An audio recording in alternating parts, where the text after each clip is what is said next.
Hey, happy Tuesday, everybody.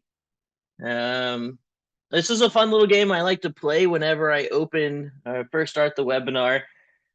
What time is it where you are? Let me just go ahead. Throw it in chat. I'm just curious. Sometimes I have people getting up to have eggs and bacon, and sometimes I have people who are just getting started. All right. Travis says 4. Okay, makes sense. West Coast. All right. I think the Travis might be the only one listening to me right now. Edgar's coming in from Bakersfield. Very cool. I wasn't too far. I was much closer to Bakersfield this weekend than I am right now. I actually taught a class out in Irvine this last weekend. So I'm based out of North Carolina. Kaylee coming in from Huntington Beach. We got Jason coming in from Long Island. Culver City. Stephanie said it at 6:30. So we're just wait, how could it be 6:30? San Diego. Mr. Ben, it's funny. Your last name is the name of my little cat that I have, and I ended up getting a tattoo of her this weekend in Huntington Beach. Crazy enough. Got Las Vegas, Cleveland. You know, Ronnie, I have to ask, where is Culver City? Because Culver City sounds like my wife's lunch because she loves Culver's, and we have one up the street. Kind of the greatest thing about webinars is I can't tell if anyone's going to laugh at my jokes tonight. So, Marina Del Rey. Oh, okay. Towards LA. 1600. You're making me do math, Edgar. Well, I just kind of wanted to thank you guys so much for coming and spending an hour with us. You know, Opus has worked pretty hard on getting some of these webinars out, and I love teaching you guys. Um, it's one of my favorite things to do. Uh, I also travel with WorldPack with Opus, and I teach, and the silly thing is that while I love webinars, I do want to know if you guys are laughing at my jokes. So if you guys want to throw like a little haha in the chat, it makes me feel great. How are you, Matt? Hey, I'm Mr. Mario. But today you're coming together to let's talk about Tesla's heat pump system. It is see, Brian's already got it. He's got a haha for me. Heat pump system is relatively new to Tesla. It isn't something that is new to the automotive industry. It's definitely not new to the HVAC community whatsoever. But it's done a little bit different with Tesla than it is from other manufacturers. So kind of stoked to get you guys out there and kind of label some of the components, talk about some component failures. We'll talk a little bit about maintenance and just those general items. What I do want to tell you though is after me, let's see if I can get this to work. Here we go. Hot dog. July 8th, we have a class coming up for Hyundai and Kia. Engine fundamentals. I can go ahead and tell you that the instructor who's teaching this, Christian, good friend of mine, hilarious, great guy. He's also one of the smartest technicians that I know, other than Brandon Matthews, who is also in here, making sure that you guys don't make fun of me too much. So make sure you sign up just like this webinar. This one will be free as well. And it's just kind of going to go over everything that you need to know for the HKG 4-cylinder engine. So I haven't touched an engine in about 8 years. So I'll stick to my electric vehicles. And for tonight on the daily dose of what you're going to get, we're going to talk a little bit about what heat pumps are. I think we all pretty much have an understanding of it. We're going to talk about when Tesla actually introduced the heat pump and which model is circulating around with one. We're going to break down the components, proper ways to service the heat pump system. We're going to talk about a little bit of maintenance. And then we're going to also cover some common failures. Now, we don't go in line. This is not chronological whatsoever. They're all just going to be kind of sprinkled in as we go. So I think that I've given everybody just enough time for the tardy to the party people to get in here. Have a little swig of water. And let's get started. So, Mr. Peter von Rittinger in 1856 was really the first one who developed heat pump fundamentals. And what he was utilizing these fundamentals for were turning brine from salt mines to actual salt. And what he realized is that with a closed cylindrical vessel, he could utilize the steam coming out of these hot mines, throw it through a compressor, and then utilize a little bit of cold water to fluctuate the temperature and either overheat the brine so that the salt could dry, or if the brine was coming in at a little bit lower of a moisture content, he could add a little bit of cold water to bring that temperature down so that the salt solidified. And that's really at the heart of what we see with a heat pump. That's what it does. When we think about traditional air conditioning, we know that the refrigerant takes the heat from the evaporator, that takes the heat from all of the air inside of the cabin. It goes through, goes to the condenser, which then wipes the heat, and the refrigerant can go back and do it again. When we talk heat pumps, we talk about how we can reverse the flow so that we can send refrigerant to the condenser on colder days, and that refrigerant can pick up any little heat molecule that may be in the atmosphere. And even though it may be negative 17 degrees Celsius outside, I don't know what that is in Fahrenheit. I just thought Celsius made me sound just a smidge smarter. There are still heat particles in that atmosphere. So while it may not be much, there are some. And then we take whatever we can find, we throw it through an AC compressor, compress the refrigerant, that gets a little bit warmer, and then that's how we can introduce heat into the cabin. Oftentimes when I'm building these webinars, I think about it as explain it to me as simple as possible and then build up on the concept. And usually I have to do that work, that imagination, right? ChatGPT, it's my new best friend. So let's look, right? Explain how heat pumps work to me like I'm 5. Fantastic. It's like a magic sponge, you know? It can soak up warmth from one place and squeeze it out somewhere else. I mean, could we ask for a better description? In the winter, the magic sponge finds warmth outside. Once it soaks up the heat, it squeezes into your house and it makes you warm and cozy, you know? In the summer, the sponge flips around. It goes inside your house and it sucks in the heat from your cabin and it squeezes it outside to keep you cool. And when you think about heat pumps, I'm in North Carolina, which is considered a very humid southern state. We have used heat pumps in our household HVACs for forever. And that is exactly what we see. So what I like to kind of remind people is like back when I was a small child, my mom would have people over to play bridge in the garage, right? And we had one of those outside or window AC units. And as you're running around it, you can feel the heat being expelled from the backside of it. You run inside, that cold air is hitting you.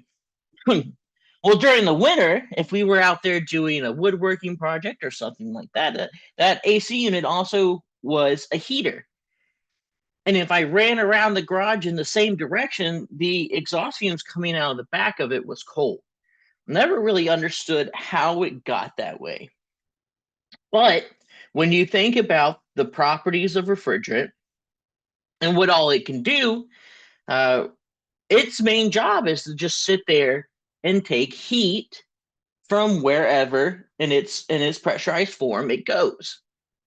So in the first automotive and the really like mass produced automotive functionality, we saw it was in the 2011 Leaf. And this was a very, very simple setup, right? Look, it worked just like a house would normally. It had a reversing valve and it had an expansion valve. It just ran to the condenser. It would pull heat from the outside air. The AC compressor would pressurize refrigerant to produce extra heat. And then, if it was too cold outside, it still had a resistive heater, which is what we see in a lot of these other electric vehicles. So, take like the BMW i4. I own a Mustang Mach E, same setup, where they have resistive heaters that act like heater cores, right? So, it is high voltage that goes into a board of resistors, kind of like a candle warmer. If you guys remember those from the day, you used to set a candle on a ceramic plate and it would warm up and you'd never have to light the candle. That is the same situation, except for they have two ceramic plates that go into a bath of coolant. And then that coolant runs through a heater core in the HVAC box. The blower motor blows it into the cabin. The thing is that electric vehicles always use their AC compressor. I mean, it's super uncommon for an electric vehicle to not be spinning its compressor. And while the resistive heaters are what we call positive temperature coefficient heaters, while they're 100% efficient, they still take high voltage power to power them. But if we can utilize the compressor that is already running, in some studies, we see something around 400% efficiency coming out of these systems. And for the Nissan Leaf, Lord knows they needed something because it wasn't working. Um, this is one of the first, if I'm not mistaken, it's one of the first cooling systems that we saw for the powertrain, the battery, and the cabin in the Leaf platform. But while the Leaf was the first, it most definitely wasn't the last. The Model Y picks up a heat pump platform in 2020. The Kia EV6, they rock a heat pump platform in some of their different trim levels, and the BMW iX. Lord knows what the Germans do, but they made it luxurious and it works better. So while the Leaf focused really on outside air for heat and compressed refrigerant for heat, we see some of these other models kind of rely on the rest of the vehicle to also maintain heat. So starting with the Model Y, which is what you guys are all probably here to learn about, Tesla's heat pump system is not a pump. It is anything that they can take waste heat from and put it towards the blower motor. This could be powertrain. This could be coolant, a battery temperature, autopilot computer temperature, all the way down to their three-phase brushless blower motor. Believe it or not, they even have their own little cavity that when the actuator door is open, the heat that comes off of the three-phase motor will recycle back into the front of the blower motor and gets blown into the cabin. The Kia EV6 does similar to the same, but they pull more heat off of electronics instead of moving components. What I've understood the difference to be is that the Model Y, and this is going to be a very strange analogy, but stay with me. The Model Y is like a gas heat in a house. It kind of feels like someone just put a blanket over you. It's a very cozy, snuggly heat. Where the Kia EV6 is much more like the electrical heat for your house, where at one point in time you're cold, and the next point in time you're not. There's no coziness to it, but it worked and it happened, you know? And then we have the IX, which brings you a cup of tea while it warms you. Um, what the IX has that is different from others is that the Model Y and the EV6 use a scroll type compressor that is not multi-stage, it's just there. The IX does utilize a multi-scroll, or excuse me, multi-stage, which allows for the heat induction to be much smoother. So you don't have to really worry about hearing the compressor run, hearing anything in like the relief valves for the refrigerant. And it also still pulls heat from multiple different locations. Now, Tesla really didn't have to focus that heavy on a heat pump because even though cold weather affected them like it did every other electric vehicle, they had the range to work with. So if you think in certain studies, cold weather can affect electric vehicle range by up to 40%. And that's a lot. And when you drive a Nissan Leaf that initially starts with 80 miles of range, or an e-Golf that you get like 95 out of, in the summer you can drive home, you can drive to work and drive home on one charge, but when winter hits you can't do that anymore. And that's why we see, you know, the Leaf and the Jaguar I-Pace kind of adapt these heat pumps earlier on because it was unusable to the owner at that point. Well, Tesla and Kia's, I guess, cousin, the Hyundai Ioniq 5, they had enough range that, yeah, you lost 25, 30, 35% of your range, but you could still get home, go to work, go to the grocery store, and still pick up the kids from school and not need to charge. So it took Tesla just a little bit longer to get into the heat pump game for that very reason. But when they did, they transferred everything. So when we look at the models that came in, well, I just realized that the Model Y is the only bright colored car on this slide. The Model Y has always had a heat pump.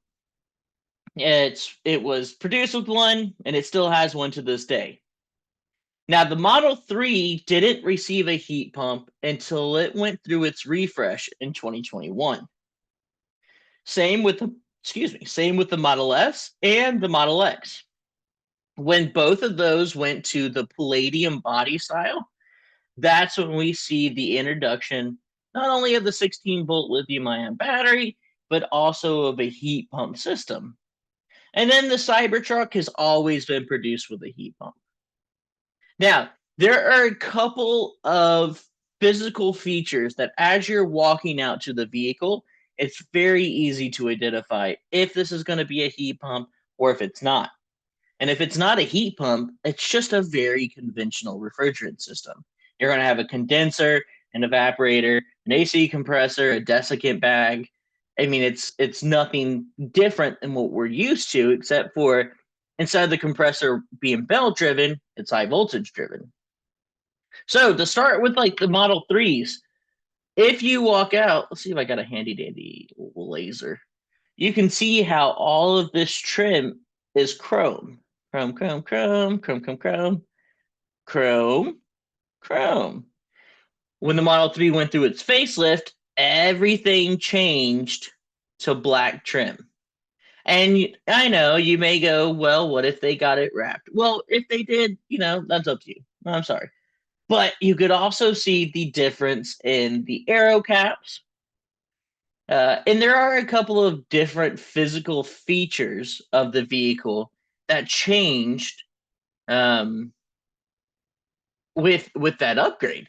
So as you're approaching the vehicle, you can kind of go ahead and start thinking like, hey, Chrome, we're going to be using a 134, right? Black, I need to go ahead and get the 1234 YF machine set up. And then when we look at like the S and the X, so the Palladium updates are when we start seeing the difference. So you could see even in the refresh in the Raven Model S front bumper, the Palladium looks a lot different. So anything 2021 and newer. Well, the Palladium X took about another year to get actually launched. So this is going to be when we're looking at like 2022. Chrome, chrome, black, black. Now I'll tell you another trick. Doesn't have to deal with heat pumps. On the inside, on the interior trim, it's also chrome. Now, if you get in and the interior trim is black, it has the upgraded media control unit, which means connecting the toolbox is going to be much easier. So it's almost like they do a lot of these configuration changes, like really important configuration changes, while they also adopt a lot of cosmetic changes. So just for you. Also, I forgot to mention, hey, there's a QR code down here. If you have any information or any questions, or you want to learn more about Opus IVS or the products that we offer, the support that we offer, scan any of these QRs. I just double checked; they do work. So just scan the QR, and one of our representatives will be happy to reach out to you. So let's talk about components. Now, like I said, Tesla doesn't say, let me get my laser pointer, that this is our heat pump. This is an AC compressor. That's all that is. So there's no reversing valve. There's no switching valve. There's nothing separate. Everything that can produce heat is the heat pump system in the Tesla vehicles. So when we look at it, so this was, let me go back. This is out of a Model 3. No, actually, sorry. This is out of a, yeah, this is a Model 3. But the Model Y would also look very similar. But to our left over here, we have the Cybertruck, which is kind of crazy because right here is the HVAC box. It's almost like working on those old box trucks that you like pick up the center console and the motor is right there. Same thing, but on the outside. Like this is your cabin filter right here. And then over here is Palladium Model S, but the Model X is going to be extremely similar. Now, they look a little bit different, but if you look at the 3 and the Y and the S and the X, they're very similar. The Cybertruck, of course, it's got to be a little bit different, So I think we kind of get started with the real powerhouse of the heat pump system, right? Which is going to be the AC compressor. Massive things. And now the only thing that you can't see is the rubber and styrofoam shrouding that goes in between these. These also will have little rubber mounts that these sit in to kind of reduce vibrations, noise, harshness, all of that good stuff. This guy right over here for the Cybertruck is a 1,000 volt system, while what we see for the 3Y, S, and X is going to be a 250 volt system. Either way, they're both variable scroll type AC compressors. So these little boxes right here on that side and on this side are inverters because we're taking in DC power. So we've got these two inverters. We change up the energy. And then what we see is an RPM range of somewhere between 2,500 to 11,000, which seems crazy, but 11,000 RPMs isn't that unusual to see out of these compressors. You have to remember that we're using these compressors to cool the cabin, the powertrain, and the high voltage battery. With that being said, they have a lot of undue stress upon them. And with them being a variable scroll, they are kind of weak, unfortunately, which does lead to damage. Now, they were having catastrophic failures of the AC compressor very early on, even before they came out of warranty. Really, what it seems to be is fatigue on the system. Elon did post a tweet. He came out and he said, hey, the reason for all of our compressor failure is because one of our expansion valves is allowing way too much pressure to actually enter into our AC compressors, or is requesting way too much pressure. So his fix was a recalibration, which of course was just a online software reinstall. But we do still see that the issue is kind of present, and we'll talk about some of the reasoning that I think is behind that. But I mean, if you really look at, come back over here, at some of what's failing on it, I mean, it does look like it is just kind of imploding on itself.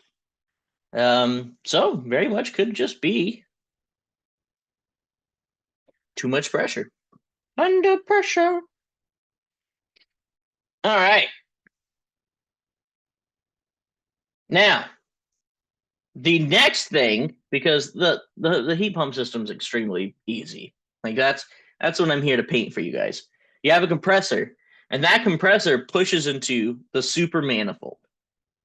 Now, there is the super manifold version 1, which is what we see in the Model 3, the Y, the S, and the X. And then there is the super manifold V2 that we see in the Cybertruck. Now, there is not a lot that has been researched or kind of diagged with the V2 super manifold. It's very new. They are not running it in the new 2025s. It's only in the Cybertruck. So we're not going to be learning a lot about this. Even in my experience, I haven't dealt with much. I mean, everything's been kind of really close to the hip over there at Tesla, and everything that's warranty is just immediately brought in. So we don't really see much of it. But what we are going to talk about is the Super Manifold V1, because this is what you guys are going to be dealing with. Now, when we start naming off components, the first one that we talk about is the liquid-cooled condenser. Now, the liquid-cooled condenser is important because there is no longer a condenser in the front of the vehicle.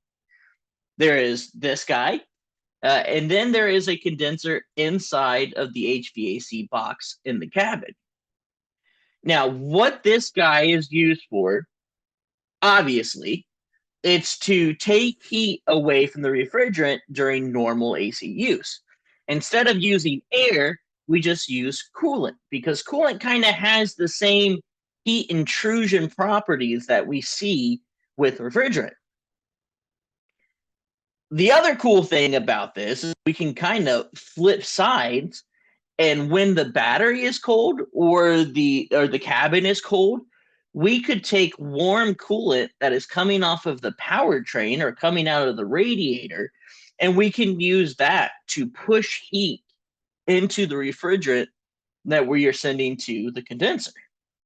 So you take a little peek, you can see where the 1, 2, 3, 4 YF fittings are and where coolant is in and out. The beautiful things about everything that I'm teaching you on this super manifold is that they can be replaced separately. When you purchase this component off of the parts catalog, it comes with the O-rings.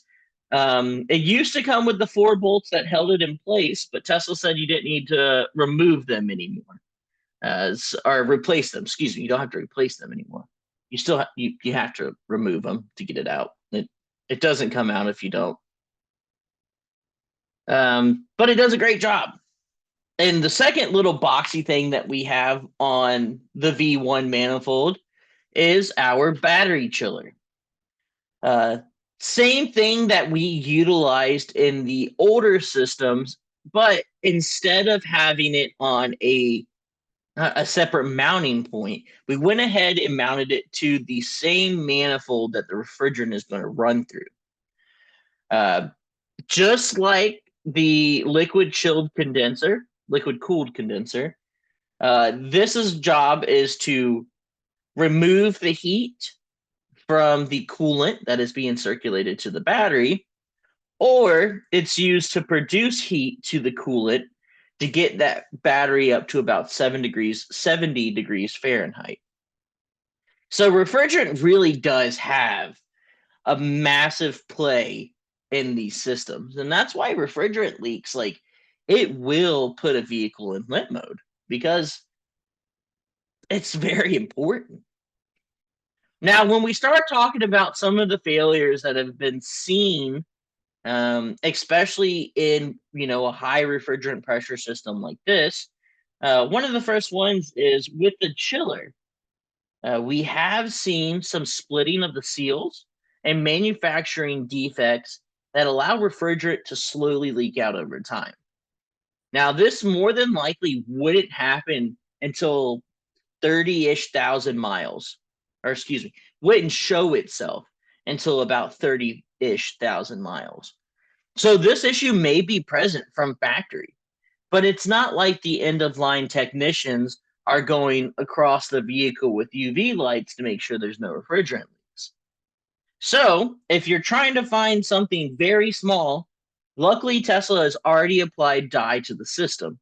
So we, as technicians, should be able to pretty quickly scope it out. Now, the chiller is not only just used for the battery. It's also used for the power conversion system, which is the newer model's onboard charger and onboard DC-DC converter. It is also used to chill the autopilot computer and the main car computer. While that car computer is liquid cooled, it gets its liquid from the chiller.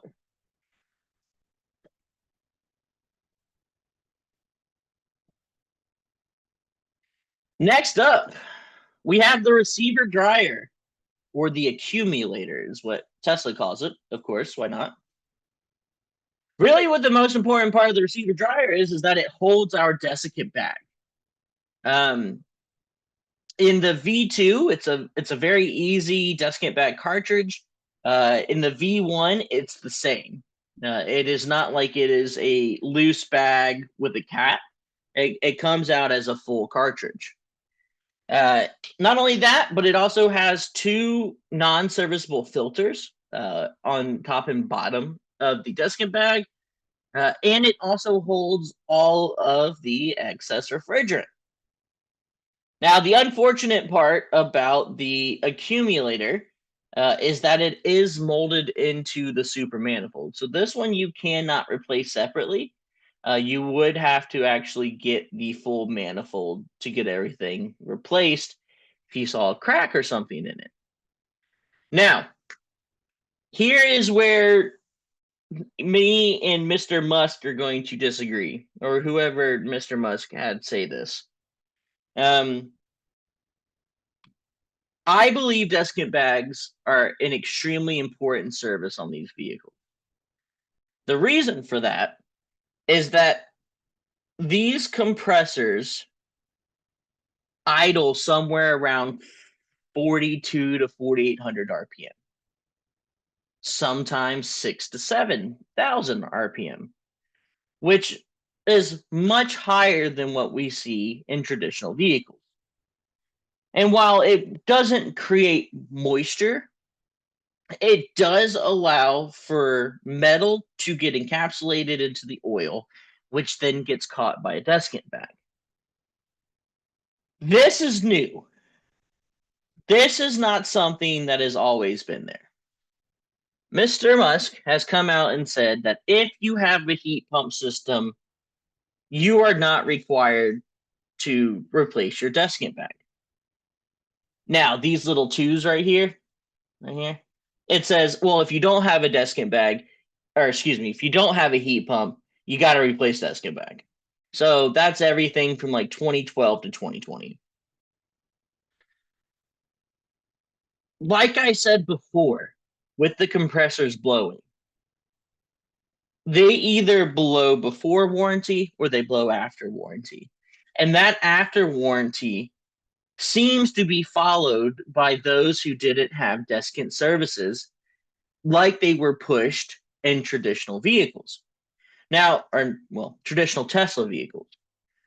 Uh, Before, we had to scare our customers with Model X's with fire and brimstone that if you do not get this desiccant bag replaced every 4 years, not only are you going to blow your compressor, you're going to blow your compressor and it's going to send junk into your front, your rear expansion valve, and your front and your rear condensers. That was almost a $6,000 repair. And now we have a system that runs a lot more frequently at a lot higher RPMs, and we're saying that replacement's not required. Now, this is also the same company that says coolant and drivetrain fluid are lifetime. In my eyes, everything is the lifetime of the part. So, if you ask me, Aaron Jones, I say that desiccant bags and heat pumps should be replaced every 4 years. Now, that Cybertruck says every 8. That desiccant bag needs to be replaced before it goes out of warranty. And that's where I put my foot down. We can all revolt. We can all follow me. I got a lot of people from California. We'll just go straight to Fremont, and I don't know what we protest. You guys can come up with some clever taglines. Change your bag. Don't be a drag. You know, something. I don't know. Well, with the receiver dryer, it also comes with its own little bit of leakage issue, right? This is not an uncommon failure. I have seen this little guy right here with a leaky snap ring very often. I would probably say like 1 in 50 cars. This is where the refrigerant leak is.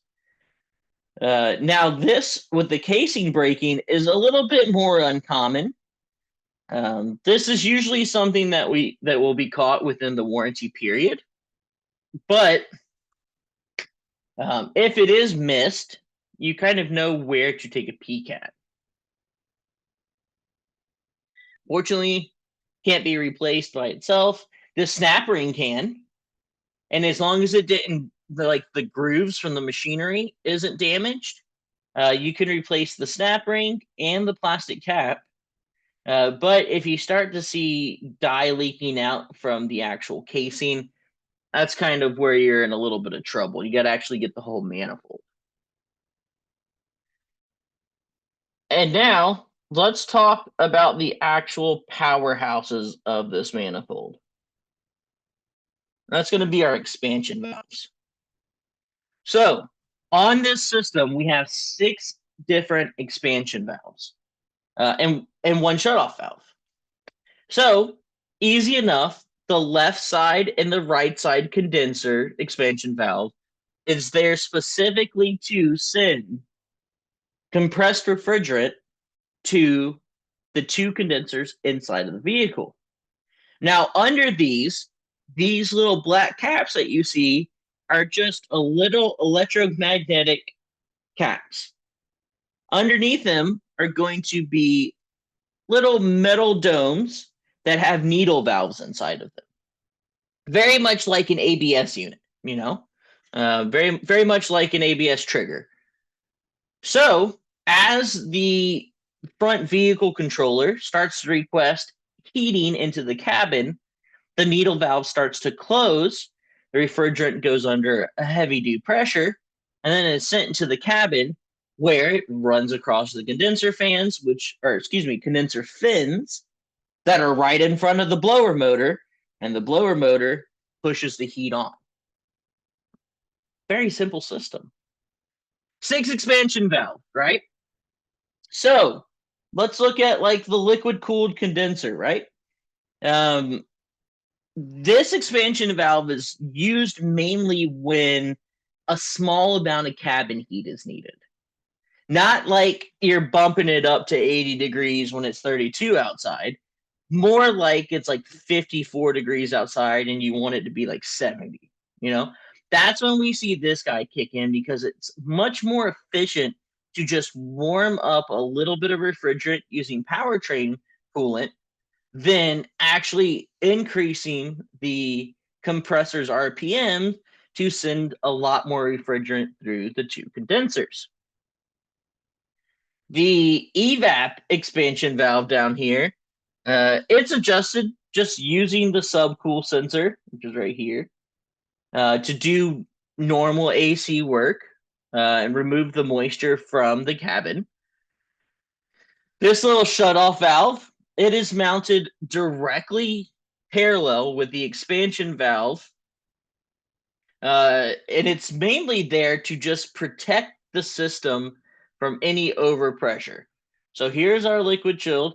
You can kind of see this little tunnel right here. So it kind of goes boop, boop, and then it goes up here. This guy's just here. So once it starts detecting that the refrigerant is starting to get a little too pressurized, it'll shut it off. Now, the beautiful thing about all of these sensors is that they fault differently. So if there was an issue with any of them in the system, it's not like you would just have a very generic expansion valve fault. It will label out, right, expansion valve fault, chiller expansion valve fault, liquid cooled condenser, and another chiller. You also get your nice little set and clear conditions based off of whatever the system is producing. Now, a majority of these guys are ran off of these 3 temp and pressure sensors. Our low pressure sensor right up here at the top, our suction sensor, is really mainly used in extreme temperature situations. I mean, that's going to be like negative 40 degrees Celsius to 10 degrees Celsius. It's not something that we often pull data from, but when the Model Y first came out, it was one of the biggest issues in extreme climate areas. There was a batch of faulty sensors that were produced, and people were getting inside their vehicles, and it was just never warming up. So there was an active recall on all 3 of these sensors, and they all 3 got replaced. There hasn't been an issue since. Now, this high pressure sensor, the discharge sensor, this is the true AC compressor discharge pressure. It's here to protect this whole system from overpressurizing. This is the sensor that Elon said was allowing for these compressors to blow, and he was able to recalibrate with an over-the-air firmware, which is super possible. But we are still seeing failures of these compressors in the market. And then down here, you've got the subcool sensor. This guy's main job is to just check the measurements from the liquid cooled condenser and the chiller and the evaporator. So it's just playing an extra little part in a different setup in the system. No, too far. Now, looking at the interior of the HVAC case, it's kind of strange. You know, you've got a condenser over here. And you got your standard evaporator, and you got your 2 cabin filters. Nothing crazy, but you have a condenser inside the car. But that is what dissipates the heat behind or in front of the blower motor that then sends it into the cabin. Now, on the back side of the super manifold, you have the coolant manifold. So as you can see, excuse that arrow. That arrow is not supposed to be there right now. You have a metal pressed manifold, which is used for the refrigerant system. And then bolted to it, you have a plastic system, which is your coolant manifold. Now, the reason that this can be plastic is because this coolant doesn't really get over 120 degrees Fahrenheit. Not only that, but it's only utilizing 3.5 psi of pressure, you know? So when we do look at the manifold, though, there are a couple leaks that are present. It's not uncommon to see cracks, whether they're manufacturer induced or installed, they've been over torqued. This right here is a clear sign of over torquing. This right here is a clear sign of rolling an O-ring. So it is possible to be kind of dealing with coolant failures from that. Now, if we look at where this arrow is, this is pointing to what we call the pentaport. And when we talk about refrigerant going in and out of the condenser, we had to add a couple extra lines. So we have our common inlet and outlet evaporator line. We have our driver, our passenger inlet, and our common outlet for the interior condenser. These little slits in here are really just so that the metal in the ports can bend and mold themselves in under, hot and cold conditions. One thing that we're missing, I had to draw this little fancy dancy box up here. There is a coolant reservoir, a coolant bottle. All right, it does bolt right up to it. As you can see, it has a coolant level sensor. It's got a cap. This guy right here can be used to slightly, very slightly pressure test the system or help you evacuate the fluid out of the system. Now, the reason I say very lightly is because if you look at this, this is a 35 kPa system. So I recommend do not pressure test the system over 4 or 5 psi. It can't handle it. You're risking the possibility of breaking the coolant barriers inside of the battery and never being able to find the coolant leak. Now, you could vacuum it as much and as long as you want to, but pressurizing, that's a little different. Next up, we have our two coolant pumps. These two coolant pumps are exactly the same. There are two different O-rings, one for the intake and one for the outlet. And what happens is pressure comes into the center, and there's your little blades in here. It's pressurized. God, I hate this word. It's one of those words that if I try too hard, it's not going to come out right. Centrifugal. It pressurizes from the middle out. All right. So pressured coolant goes into the middle, and while the blade is compressing it, it pushes it on the outside of the rings, and it sends it out to this little outlet line right here. These run at about 9 to 16 volts, and they don't have any fancy computer built into them, but they do respond and communicate directly to the front vehicle controller. I believe they run at a max of 15 amps at full yield. Now, what we have seen with some of these coolant pumps in the field is that the internal seals will leak. Some of those internal O-rings, if they're bent, snapped, whatever, rolled, they will start to allow coolant intrusion into the internal components, which then, like any good BMW, will send coolant all the way through the harness. Just why not? Now, the next thing up on the coolant manifold side, we have the octavalve. The octavalve is a pretty incredible piece of equipment. It is a rotary valve with 8 different ports. This allows the coolant system to operate either in series, where it bypasses the radiator, or in parallel, where they run and they cool separately, powertrain and battery, I mean.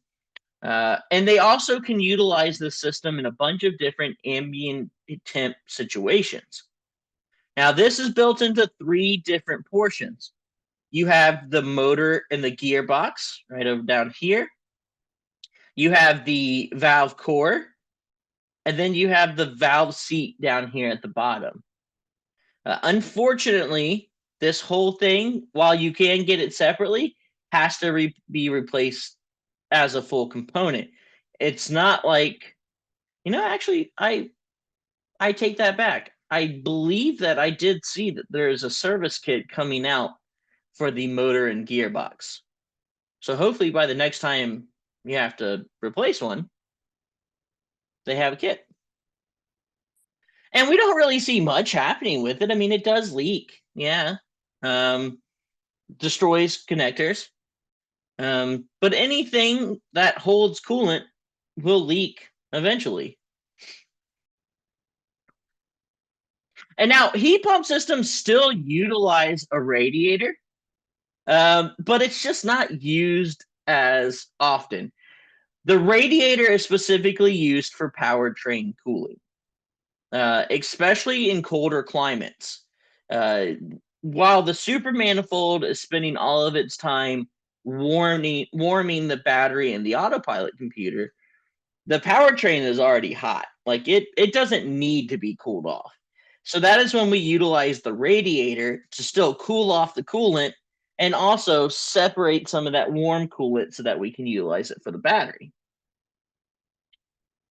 Now, this heat pump system, it does come with its own set, but it's not because it's a heat pump. It comes with its own set of fluid and gas, right? So Tesla's use G48. Nothing crazy.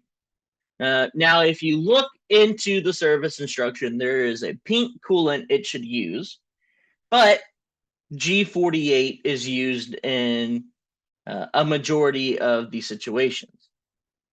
They also utilize a PO oil, and that is just because it's a high voltage vehicle. Most high voltage vehicles want to use the lowest conductive oil that they can find on the market. And of course, that awful 1234YF that takes 75 hours to evacuate and recharge is in the system. Now, talking about evacuation and recharge, there are very specific ways that this has to happen. As you can see, when you evacuate the system, you have a refrigerant system lockout, and then you have a refrigerant not commissioned after recharging the vehicle. And the reason for that is that you have 6 expansion valves. If these aren't fully open, you're only pulling refrigerant from about these 2. When the recall came out for these 3 sensors, I always knew when my techs didn't read the service instructions, because they would go, these 2 would come out just fine after they evacuated the system. But you could always hear the and then you see the tech's head pick up real quick, look around to see if anyone saw, and then go back to it. So if we don't open these valves before completing an evacuation recharge, we do not evacuate the system correctly. And a lot of times, especially at auction houses, we see that not happening correctly, them going, oh, it just had a leak, no big deal. And then when it arrives on your lot, right, let's blow it up. So how do we do it properly? We have to put the vehicle in thermal fill mode. And we can do this using service mode, or we can do it using Toolbox. I prefer Toolbox, which is Tesla's Diag software, only because sometimes service mode can be a little funky. Now, if service mode is acting normal and great for you, go ahead and do it there. Well, it saves you the cost of having to buy the subscription. But also, if you're an Opus customer, just throw me a ticket. I'll take care of it for you. After it's in fill mode, go ahead and begin your AC evacuation and recovery. Do whatever you're doing to the system, whether it's replacing the desiccant bag or a component or anything like that. Do your vacuum decay test and your oil injection. Now, I put oil injection on your AC machine. Tesla actually doesn't want you to use the air conditioning unit to inject oil. They want you to use an actual syringe injector, not a syringe, but and if you're trying to decide if you need to put oil in it, really it matters in how many grams or milliliters you remove. More than likely on just a normal evac recharge, you're not taking out enough that you have to worry too much. But if you do start removing, there are tables in the service instructions that walk you through how much you need to put back in there. So 90 needs 105, 80 needs 92. And if you ask me, why is this so different? I can't tell you. I'm guessing it's they're basing it off of the wasted oil and what's still in the line potentially. But when we come over here and we actually look at what component has been removed, is where it makes just a little bit more sense. If spillage. Now, after we've done that, go ahead and recharge your system.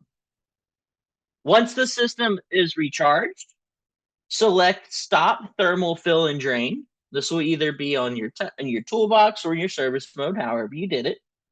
And then we need to run a heat pump commissioning test. And what this does is, because we just put a whole lot of refrigerant back in it with the valves open, we need to recalibrate all of the needle valves and the octavalve and see where coolant and refrigerant needs to be into the system, so that as soon as a customer gets into the vehicle, it's operating at normal standards. Once the commissioning is done, go ahead and run a thermal test, which is available on Toolbox or in service mode. And all that does is it confirms your repair, it tests the AC effectiveness, and it will allow you to kind of measure the intake air temperature and the outtake air temperature as well. Now, on the other side of that, we have coolant. Because since this is in the same manifold, coolant's going to be almost the same way. Now, one thing I didn't mention on the refrigerant side is that this thermal fill mode has a life of 5 hours. So let's say that you evacuated everything, you removed the compressor, and you're not getting the compressor for 2 days. If you put a new compressor back in it and then go to charge the system, the valves will close back. So if you're going to be working on the vehicle for more than 5 hours, just make sure that you go back in there and you reopen everything. Now, it's important to disconnect the 12-volt battery at this point, because once you start draining coolant, the pumps are going to run at 100% because they think that there is a thermal issue. We're going to disconnect a powertrain coolant line, preferably one towards the rear end of the vehicle, and the battery return line. Using that cap that I showed you earlier, or just like a rubber cone over top of it, we're just going to apply light pressure to kind of just push the rest of the coolant out, but nothing so extreme that we could possibly blow one of our internal battery lines, or any of our little horseshoe clamps that we're using. You should see about 15 liters of coolant if you're removing all of it. If you're not removing all of it, of course you can see a little bit less. Vacuum bleed the system, and then run a couple of coolant purges using toolbox or service mode. Now, after all is said and done, hit the stop thermal fill and drain, run the coolant pump identification test plan, and the vehicle's all ready to go. And guys, ladies, gents, that's all I really have for you. Now, one thing I want to remind you is that Hyundai Kia, we have another webinar coming up Tuesday, July 8th, hosted by my good friend, Mr. Christian. Now, I really want to thank everybody for joining us. Please scan the QR code if you have any questions. And speaking of questions, if you have them now, hit me with them. I'm here. Try to get you guys out here exactly an hour. Let me know what you got. Jack, it will be recorded and it will be on YouTube. If not tomorrow, probably the next day. It will be on our Opus IVS YouTube page.